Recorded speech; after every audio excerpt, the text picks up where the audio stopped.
It was Christmas time and everyone was in the mood for holiday cheer. April and Ethan were two kids obsessed with Santa Claus. Their dream is to catch Santa Claus in the act of delivering presents. They wanted to see if he was really real or not. Their friends at school had been telling them that Santa wasn't real, but they didn't want to hear that. They came up with a plan to catch Santa in the act. They were going to see the big man in action. So they went on eBay and found a book on booby traps and improvised anti-personnel devices, like in the movie Nightmare on Elm Street. Obviously they didn't want to hurt the big guy, but maybe they could just make non-lethal traps to catch him. Now that they had a plan to catch Santa Claus, they needed to save about $500 in 6 months mowing lawns, taking out neighbors' trash, and walking dogs. Adults are always really nice and willing to help kids make money. They would use that money to purchase the materials they would need to set up traps. When November came, they went shopping and got wires, nets, bolts, and other materials to build booby traps. They were getting so excited because December was coming and they would be able to finally hatch their plan. In mid-December, their mother found a bag and asked what it was, and they simply responded, "That's stuff for our class. We are building something for our science class." And their mother said, "Oh, that's great. What are you building?" And they said, "We're trying to figure that out, but it's going to be amazing. You'll see." So finally, December 24th comes, and their mother has to work late.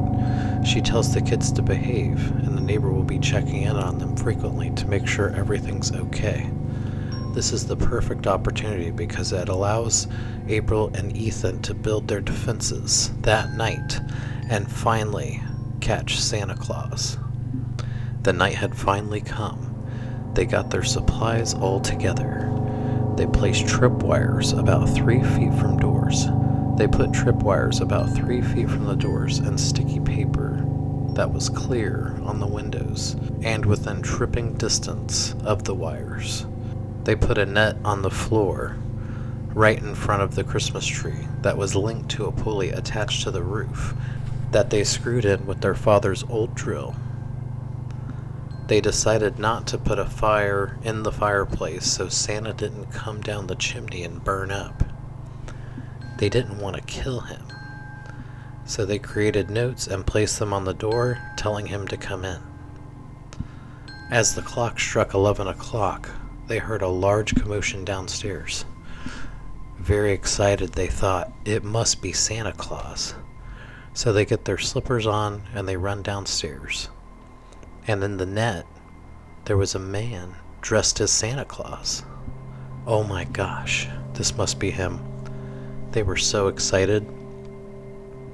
He tripped over the tripwire, got sticky paper in his face, and was caught by the net that was anchored to a stud in the ceiling. The hook was rated at 10,000 pounds. That was a little overkill, but it was clearly working now as Santa was hanging, contained in the net.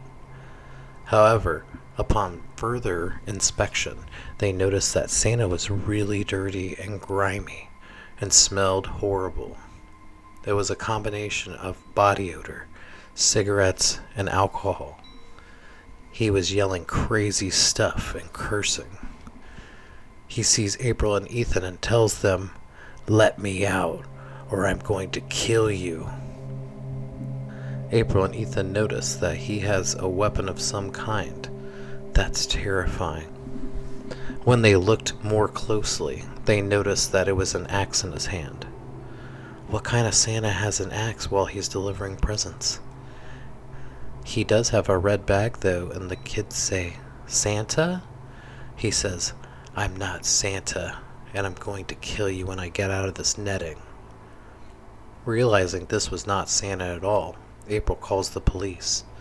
Within minutes, the police come and cut the man out of the net. April also calls their mom. Their mother comes home to all the police cars outside of our house. She runs straight to us and cries uncontrollably. It turns out the man was a deranged killer on the loose after he escaped prison and had killed 2 families on the block already that night, making our house his third stop. In his red bag wasn't presents. Instead, it was duct tape, chloroform, rope, and handcuffs. The police told us we were very lucky we had created traps that particular night. Although dangerous, it saved our lives. We were able to catch the killer before he killed us and waited for our mother to come home from work. Our mother held us tight and was shocked, but was impressed we had created a maze of traps so well that it defended our house. When she asked us why we had done it, we told her that we were trying to catch Santa to see if he was real or not. She cried and held us tight. If you ever actually see Santa in your house, approach him carefully. It's probably not the real Santa.